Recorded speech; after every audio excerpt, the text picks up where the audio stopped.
Hai,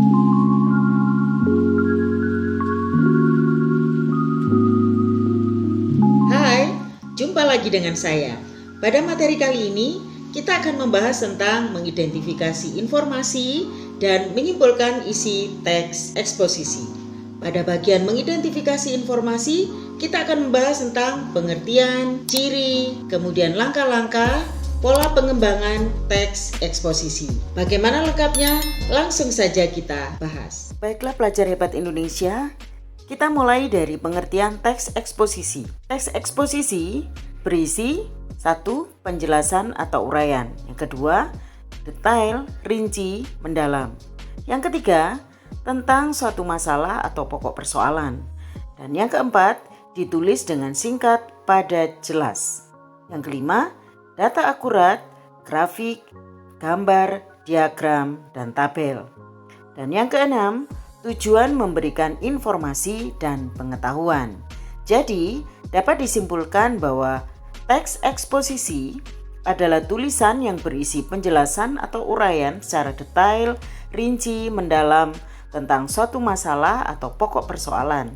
Ditulis dengan singkat, padat, dan jelas, disertai data akurat berupa grafik, diagram, tabel, agar pembaca mendapatkan informasi dan pengetahuan dengan jelas. Selanjutnya kita akan belajar tentang ciri-ciri teks eksposisi. Yang pertama, dari awal sampai akhir berupa uraian atau penjelasan dan diakhiri dengan penegasan kembali. Yang kedua, berupa fakta atau fenomena atau gejala yang dapat dijelaskan secara logis dan masuk akal. Jadi, bukan berdasar pada berita mitos atau isu. Yang ketiga, bahasanya informatif. Harus rinci tetapi singkat agar informasinya dapat ditangkap pendengar atau pembaca dengan jelas. Ciri yang keempat, penyampaiannya rinci, detail, lugas, dan gamblang dengan menggunakan bahasa baku atau resmi. Yang kelima, informasi berbasis pengetahuan. Yang keenam, bersifat objektif dan netral, tidak memihak manapun atau siapapun. Selain itu, tidak memaksakan kemauan penulis kepada pembacanya, seperti pada teks argumentasi. Yang ketujuh, menyertakan data-data seperti grafik, tabel, pendapat narasumber yang dapat dipertanggungjawabkan secara akurat. Dan yang kedelapan, contoh harus fakta atau nyata yang dipakai sebagai alat kontribusi. Tujuannya untuk memperjelas persoalan dan solusinya yang dapat menambah wawasan pembaca. Selanjutnya adalah unsur-unsur teks eksposisi, yaitu gagasan dan fakta, serta pola-pola pengembangan teks eksposisi. Gagasan dan fakta. Gagasan disebut juga ide atau pendapat. Isinya berupa pernyataan yang mungkin berupa komentar, penilaian, saran, dorongan, dan bujukan. Contoh, percepatan penuntasan vaksinasi pendidik dan tenaga kependidikan atau PTK dapat menjadi dorongan untuk mengembalikan anak ke sekolah secara terbatas. Menkominfo Joni, Sabtu 18 September 2021. Selanjutnya fakta. Fakta adalah keadaan, peristiwa yang merupakan kenyataan, benar-benar ada atau terjadi. Dalam teks eksposisi, fakta berfungsi untuk memperkuat gagasan sehingga pembaca semakin yakin dan jelas dengan topik yang disampaikan oleh penulis. Contoh, Joni menambahkan berdasarkan riset yang dilakukan oleh Inovasi dan Pusat Penelitian Kebijakan Puslitjak Kemendikbudristek, pendidikan di Indonesia sudah kehilangan 5-6 bulan pembelajaran per tahun. Riset Bank Dunia juga menyatakan dalam kurun waktu 0,8 sampai dengan 1,3 tahun, compounded learning loss dengan kesenjangan antara siswa kaya dengan siswa miskin meningkat sebesar 10%. Unsur teks eksposisi berikutnya adalah pola-pola pengembangan teks eksposisi. Yang pertama, umum khusus. Ide pokok atau pernyataan umum diletakkan di awal paragraf yang kemudian diikuti oleh ide-ide penjelas sebagai pernyataan atau kalimat pendukung. Pola demikian disebut dengan paragraf deduktif. Contoh, Kelanjutan bantuan kuota internet dan bantuan UKT akan mulai direalisasikan pada September 2021. Bidang akademik dan kemahasiswaan segera berkoordinasi. Nomor HP aktif mahasiswa segera didata oleh bidang akademik dengan kemahasiswaan. Setelah itu dilakukan pengecekan agar benar-benar bantuan kuota dapat diterima oleh mahasiswa yang membutuhkan. Bantuan ini tutur dia untuk memastikan pembelajaran di masa pandemi ini tetap berjalan dengan optimal, baik PTM terbatas maupun pembelajaran jarak jauh atau PJJ. Kami pun terus berkoordinasi dengan perguruan tinggi agar tidak ada hambatan dalam pemberian bantuan UKT ini. Karena kami tidak ingin ada satupun dari mahasiswa Indonesia yang harus kehilangan kesempatan berkuliah walaupun di tengah segala keterbatasan, jelas Menteri Nadiem dalam sesi tanya jawab.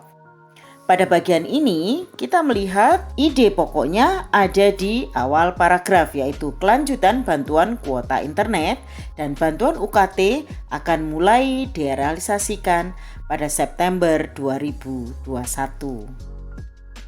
Pola pengembangan yang kedua adalah pola khusus umum.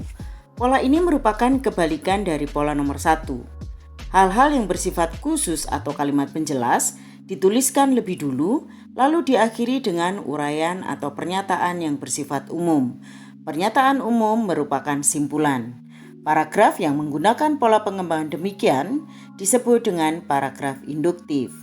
Contoh, para pendidik dan tenaga kependidikan atau PTK telah lebih dulu mendapat program vaksinasi yang diselenggarakan dinas terkait. Umumnya, mereka telah menjalani 2 kali vaksin. Saat ini, sasaran utama vaksinasi diarahkan kepada para siswa dan orang tua atau wali. Dinas Pendidikan bekerja sama dengan sekolah dan rumah sakit terdekat untuk segera merealisasikan program tersebut. Hal ini dilakukan untuk memenuhi aturan penyelenggaraan pembelajaran tatap muka atau PTM terbatas agar siswa dapat segera kembali belajar di sekolah. Pada contoh ini, para pendidik dan tenaga pendidikan, kemudian umumnya telah menjalani 2 kali vaksin, kemudian pernyataan sasaran utama vaksinasi dan seterusnya merupakan kalimat-kalimat penjelas yang mengarahkan bahwa semuanya itu dilakukan untuk memenuhi aturan penyelenggaraan pembelajaran tatap muka atau PTM terbatas agar siswa dapat segera kembali belajar di sekolah. Jadi kalimat terakhir merupakan kalimat umum. Pola pengembangan yang ketiga adalah pola ilustrasi. Pola ilustrasi, sebuah gagasan yang terlalu umum, diperjelas dengan ilustrasi-ilustrasi atau gambaran konkret. Ilustrasi tersebut berfungsi untuk membuktikan suatu pendapat. Dalam hal ini, pengalaman pribadi merupakan bahan ilustrasi yang paling efektif dalam membuktikan kebenaran gagasan. Contoh, setiap orang perlu memiliki cita-cita yang menjadi sasaran keberhasilan kehidupan di masa depan. Hal tersebut sama dengan seorang peserta lomba yang ingin memenangkan sebuah pertandingan. Piala dan hadiah jutaan rupiah merupakan target yang ingin dicapai. Untuk itu, ia berlatih keras dan tidak jarang dibutuhkan makanan khusus untuk menunjang staminanya agar dalam pertandingan nanti dapat berhasil. Jika latihan tidak dilakukan dengan tekun, dia tidak dapat meraih kemenangan. Demikian juga dengan masa depan. Keberhasilan masa depan ditentukan oleh seberapa giat perjuangan dan ketekunan seseorang untuk mencapainya. Nah, dalam hal ini, cita-cita seseorang disamakan atau diilustrasikan seperti seseorang yang berjuang untuk meraih kemenangan dalam pertandingan. Pola pengembangan teks eksposisi yang keempat adalah pola perbandingan. Pola tersebut dapat dipakai juga untuk memperjelas pemahaman dan meyakinkan pembaca. Benda-benda atau keadaan yang memiliki perbedaan atau kesamaan dapat digunakan sebagai bahan pembanding dengan topik yang dibahas. Contoh, tema lagu anak-anak zaman dahulu lebih bervariasi dan mengandung pesan-pesan pendidikan yang bermanfaat bagi perkembangan mental psikologis anak jika dibandingkan dengan lagu anak-anak masa kini. Anak-anak zaman dahulu telah belajar tentang kebesaran Tuhan, seperti di lagu Pelangi, alam sekitar, di lagu Lihat Kebunku, kasih sayang, di lagu Oh Ibu dan Ayah, transportasi, di lagu Tamasya, dan pendidikan, di lagu Lihatlah Kawan. Melalui lagu-lagu tersebut, lagu-lagu tersebut mampu mendatangkan kegembiraan, juga memperluas wawasan pengetahuan anak-anak. Dibandingkan dengan lagu-lagu lama, lagu anak-anak zaman sekarang kurang memiliki variasi tema. Lagu-lagu tersebut kurang memperhatikan nilai yang ingin ditanamkan. Dibandingkan dengan lagu-lagu lama, lagu anak-anak zaman sekarang kurang memiliki variasi tema. Lagu-lagu tersebut kurang memperhatikan nilai yang ingin ditanamkan pada diri anak dan lebih memperhatikan kebutuhan pasar. Jadi, temanya bersifat temporer karena mengikuti perubahan selera pasar. Pada paragraf ini, dibandingkan antara tema lagu-lagu anak zaman dahulu dengan lagu anak-anak zaman sekarang.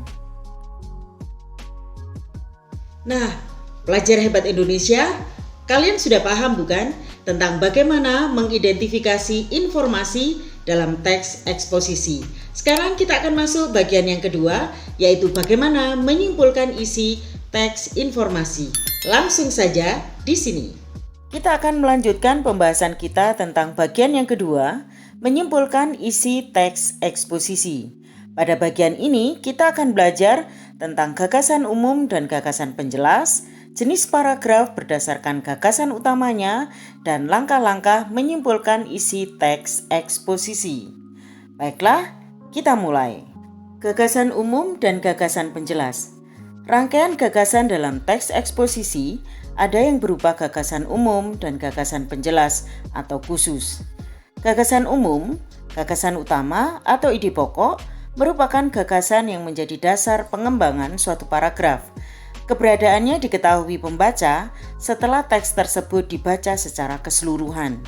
Gagasan umum akan disertai gagasan khusus yang merupakan gagasan yang berfungsi untuk menjelaskan atau memerinci ide yang tertuang dalam gagasan umum. Selanjutnya, gagasan umum ini dikembangkan menjadi kalimat utama. Sedangkan gagasan penjelas, gagasan khusus atau penjelas merupakan gagasan pendukung untuk menguraikan ide dalam gagasan umum. Paragraf yang baik harusnya berisi satu gagasan umum dan beberapa gagasan penjelas. Selanjutnya, gagasan penjelas dikembangkan menjadi kalimat penjelas. Berikutnya adalah jenis paragraf berdasarkan gagasan utamanya. Berdasarkan letak gagasan utamanya, paragraf terbagi dalam 3 jenis, yaitu paragraf deduktif, paragraf induktif, dan paragraf campuran. Paragraf deduktif adalah paragraf yang gagasan umumnya terletak di awal paragraf. Gagasan umum atau utamanya dinyatakan dalam kalimat utama. Paragraf induktif adalah paragraf yang gagasan utamanya terletak di akhir paragraf atau kalimat penutup paragraf. Sedangkan paragraf campuran adalah paragraf yang gagasan umumnya terletak pada awal kalimat pertama dan akhir paragraf. Dalam paragraf tersebut bukan berarti memiliki 2 kalimat utama. Kalimat terakhir merupakan penegasan kembali pernyataan yang telah dikemukakan dalam kalimat pertama. Kalimat tidak sama, tetapi gagasannya harus sama. Pelajar hebat di Indonesia, selanjutnya kita sampai pada langkah-langkah menyimpulkan isi teks eksposisi. Langkah-langkah yang perlu kita lakukan adalah bacalah teks eksposisi dengan seksama, tentukan ide pokok tiap paragraf, lalu susunlah ide pokok yang telah ditemukan menjadi satu paragraf simpulan. Nah, perhatikan contoh pada wacana keberpihakan Kemendikbudristek pada perguruan tinggi di masa pandemi berikut ini dan perhatikan simpulan dari masing-masing ide pokok yang telah ditemukan.